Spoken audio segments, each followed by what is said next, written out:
ہمارے خداوند یسوع کی انجیل مقدس متی کے مطابق اس کا 13واں باب 54 سے 58 آیات تک۔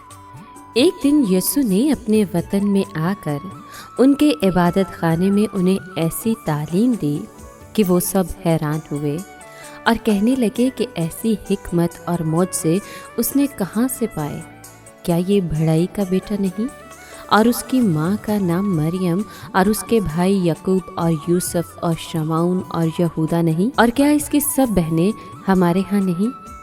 پھر یہ سب کچھ اس نے کہاں سے پایا؟ اور انہوں نے اس کے سبب سے ٹھوکر کھائی۔ لیکن یسوع نے ان سے کہا کہ نبی اپنے وطن اور اپنے گھر کے سوا اور کہیں بے عزت نہیں ہوتا، اور اس نے ان کی بے اتقادی کے سبب وہاں بہت معجزے نہ کیے۔ پاک کلام کے پڑھے اور سنے جانے پر خداوند کی برکت ہو، خدا کا شکر ہو۔ عزیز دوستو، آج کی انجیل مقدس میں یسوع کے رد کیے جانے کا ذکر ہے۔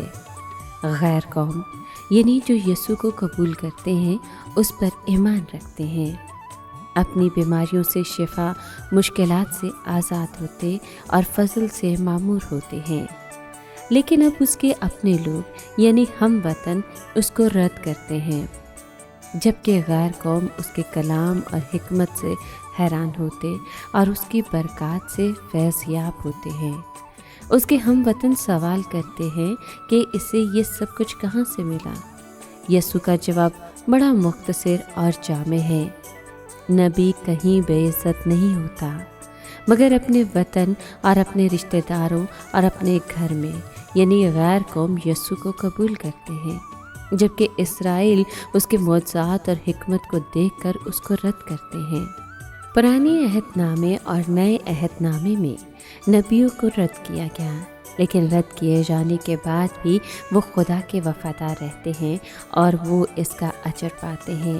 وہ اپنی فرما برداری سے خدا کو جلال دیتے ہیں اور خدا ان کو اپنے جلال میں شریک کرتا ہے۔ ہم بھی اپنی کمزوریوں سے اور اپنی وفاداری سے خدا کی قدرت کا پرچار کر سکتے ہیں۔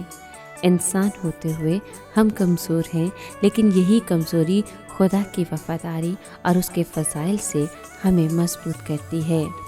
ہماری کمزوری ہماری طاقت بن جاتی ہے، کیونکہ ہمارے ایمان کی مضبوطی خدا کی وفاداری اور سچائی سے ہم خدا کے نام کو جلال دیتے ہیں۔ مقدس پالوس کہتا ہے کہ میں اپنی کمزوریوں پر خوشی سے فخر کروں گا تاکہ مسیح کی قدرت مجھ میں رہے۔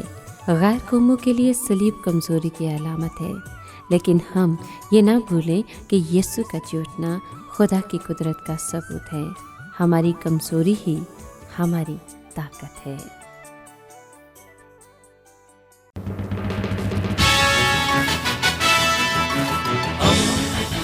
دوستی کا پیمبر، ریڈیو ویریتاس ایشیا۔